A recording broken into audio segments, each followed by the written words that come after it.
I want you to ponder these 4 questions. Here's the first one, and that's why. Why pay the price? Why work this hard? Why go this far? Why try to learn this much? Why try to do it all? Why try to see it all? Why try to have it all? Why do it? Why learn it? Why study? Why put yourself out? Why try to take on this much responsibility? Why develop yourself to the full? Why try to become all that you can possibly become? Why try to earn as much as you can earn, share as much as you can share, develop every skill you possibly can, see every human you possibly can, go to every class you possibly can, touch everybody you possibly can? Why do that much? Why go that far? Why share that much? Why give that much away? Why try to see everything? Why try to do everything? Why try to become everything? That's a good question, why? And you're the only one personally that can answer that question for yourself. You've got to have your own list of whys. Here's what I want you to do when you go home after you've left this extravaganza. Work on your list of whys. One of the big thrusts for success is to come up with a strong enough why. In leadership training, here's what we learn. If the why is powerful, the how is easy. But if the why isn't strong, if your goals aren't powerful, if the vision isn't clear, the old prophet said, without a vision we die, without a vision we perish, without a dream we're nothing. From the movie The Professionals, I listened to Bill Heron give his testimony yesterday. From the movie The Professionals, it said, we joined because we believed. We stayed because we were committed. We left because we were disillusioned. But we came back because we were lost. Without a dream, we are nothing.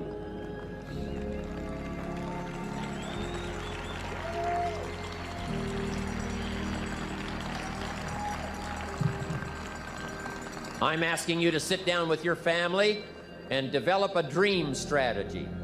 I'm asking you to make a list of what you want. What kind of health do you want? What kind of skills do you want? Herbalife has got the ability to make it all come true, but you've got to decide, what do you want? What kind of income do you want? What kind of gifts do you wish to bestow? What kind of power would you like to have? What kind of influence would you like to have? I'm asking you to go home and work on the why. Spend some time as you fly over the clouds and over the ocean back to where you came from. I'm asking you to have a vision by the time you've reached home of why you want Herbalife to work for you, why you want this kind of income, why you want this kind of recognition and these kinds of skills. I'm asking you to develop your own list of why. Because if you can come up with a strong enough list of why, Herbalife can furnish the how.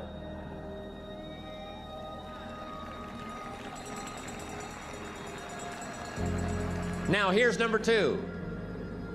The first question to ponder when you go home is why. Here's another good answer to why. It's the second question. Why not?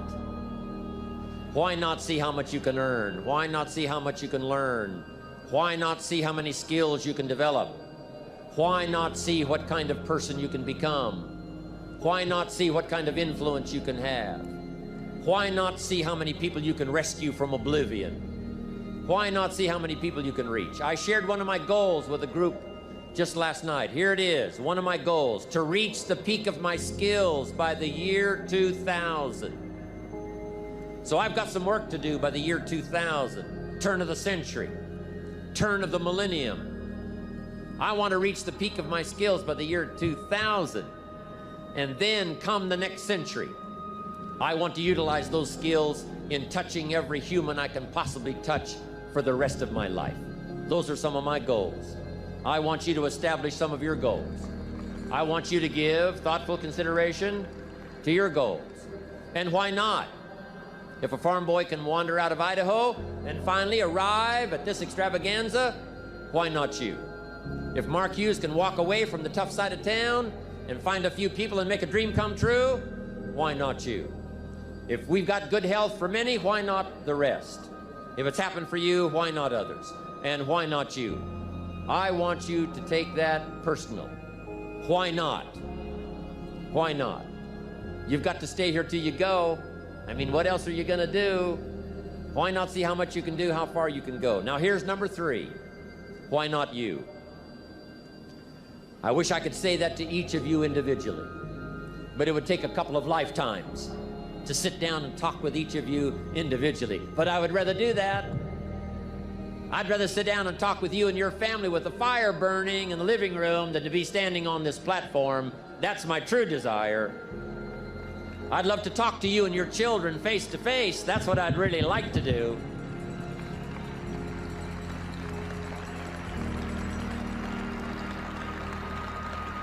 I'd love to spend a couple of days with each of you personally and pour out my heart, my soul, what's going on in my head, what's going on with me, see if we couldn't connect and find something valuable. But time doesn't permit for us to have those intimate conversations and get to know each other that well. So I've got to do it from up here. But I want you to take it personal. And my personal question to you is, why not you? You've got the brains. You can make decisions. You can study the plan. You can change your life. You can grow immensely in the next few years. You can make your dreams come true. You can build a financial wall around your family nothing can get through. You can become healthy. You can become powerful. Why not you? And I'm here to say that I'm ready to pledge my support to make your personal dreams come true. I asked the question, why not you? But I'm not going to ask it and just walk away. I'm going to ask it and walk with you in this journey as we take Herbalife around the world.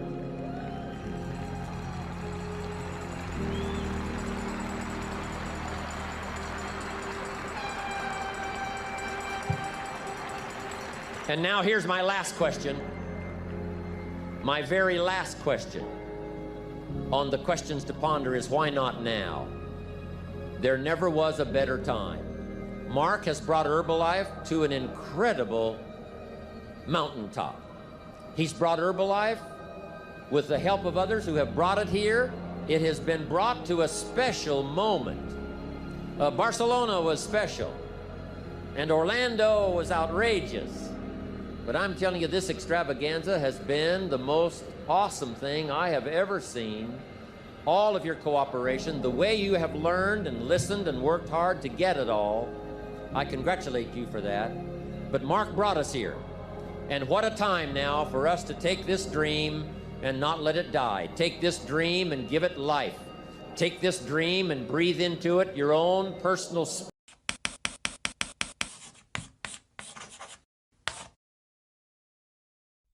Jim Rohn's advice for young people who want to be rich. When I was around 12, there was an old poor man in my town.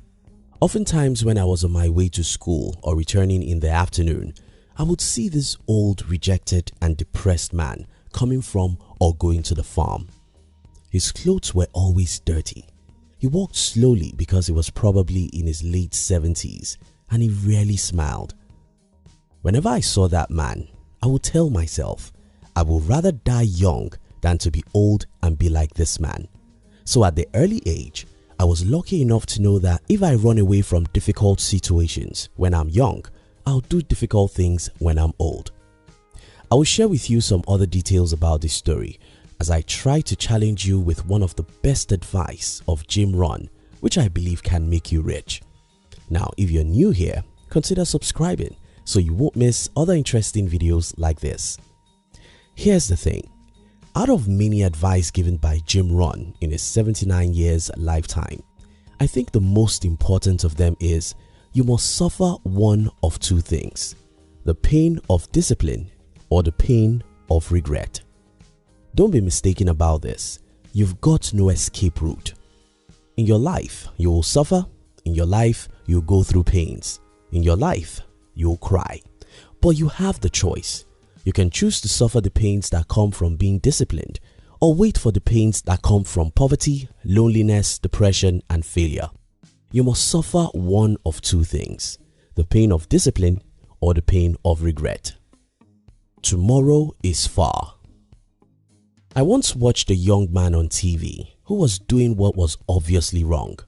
When he was asked how he would feel at 70, looking back at his present errors, he said, "Well, I still have about 50 years before I regret."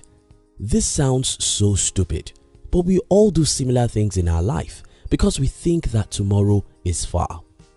Don't deceive yourself. Tomorrow is now. If you are too young, go and ask people who are 50 and above. I tell you, these people didn't know how they clocked 50 because time goes so fast. I once read a quote from Robert Kiyosaki that went something like, "If you know what it means to be old, you would live well when you are young." I think you should think about that and be willing to go through the pains of discipline now. The truth is, most young people don't know what it means to be old.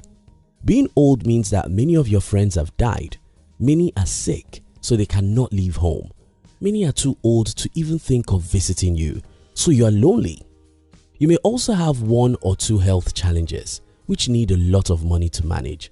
There are so many worries in your old age than to still worry about money or to have regrets about missed opportunities. Why we hate discipline. By nature, humans are lazy. I mean, all of us are. We love the TV and not the boring books. We love the social media and not the workout. We prefer the talking and complaining and never the grinding and pursuing. We love the ease and the comfort zone and not the harsh world. That's why we avoid the pains of discipline. But your life will change right now if you can think about this. Well, there's no escape route. As human, you are like a soldier. You can never avoid battle. If you don't go out to fight, the enemy will come and attack you at home, and that will be 10 times more difficult. As humans, if you don't get out and be disciplined, if you don't do whatever you ought to do even if it's difficult, if you don't read those books, if you don't practice that music several hours every day, if you don't start that business even when it's tough, if you live like a coward and wish that your life should change by miracle, well, two things will happen. First, someone else will use you to pursue his own dreams, and just when he finishes using you, he will dump you into poverty and frustration. Seeing tomorrow. You see, I spent most part of my last 1 decade going through some of the most difficult situations you can ever imagine. And guess what? I did it on purpose. I closed my eyes when I was 21 and threw myself out. I told myself, build your own company or die trying. It was not a half-hearted decision.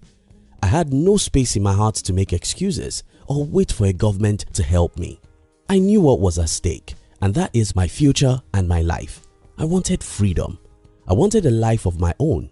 I wanted a life which allows me to sleep and wake up at my own time. I wanted a life which will allow me work when I want to and with whom I want to. I didn't want a life that worries about money. I didn't want a life that hates his job and only works for money. I don't just want to live. I wanted to live with purpose, and to do this, I understood that I mustn't make excuses or wait for a miracle. I understood that I will have to get out, fight hard, get wounded, fall, fail and cry. I knew that to wear a crown, I had to carry a cross, and I was not afraid of the pains that come with the cross because I could see tomorrow.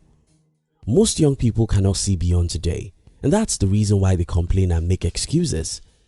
If you, like me, can look around you and see old people who have died, who have lived their lives as cowards, and see the pains they are going through now, you will not be a coward. If you look around you and see people who dreamed of starting their own business all their life, but never try or gave up when they failed twice, now in their 70s, after working all their life in the jobs they hate, they are still poor, then you will understand the pains of regret. You must suffer. Yes, you must suffer one or two things, the pain of discipline or the pain of regret. Living in the world of cowards. Don't ever think that you'll see some examples of courage in your primary environment, because not many courageous people exist in the world. Most people are cowards and live their life avoiding difficulties. The problem about this is that it's contagious. Take for instance, I know a family whose child is a talented writer. Instead of letting this child pursue her dream of becoming a great writer, the parents still want her to study normal things every other kid is studying in school. What's happening here is simple. The parents are cowards, so they cannot encourage their kids to pursue risky dreams. They know that there is no security for anyone who pursues his dreams outside the normal route everyone knows. For example, there's security for you if you study to become an accountant because you can get a job and get paychecks for 30 years.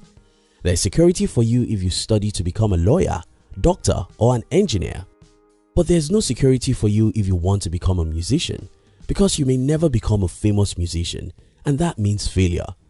There's no security for you if you want to become a writer, an athlete, or an entrepreneur.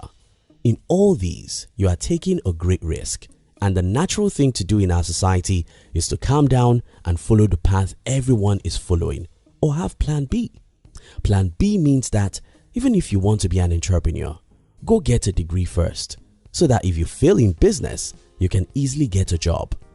The problem about this way of thinking is that Plan B will always distract you from Plan A. I left school without any degree because I didn't want to be employable. I knew if I was employable, I could easily stop pursuing my entrepreneurial dream whenever the road becomes rough. But because I had no degree, I knew that I didn't have Plan B. Because I didn't have Plan B, I fought with my last blood and I won. You must suffer one of two things: the pain of discipline or the pain of regret. Which would you choose? The discipline today or the regret tomorrow?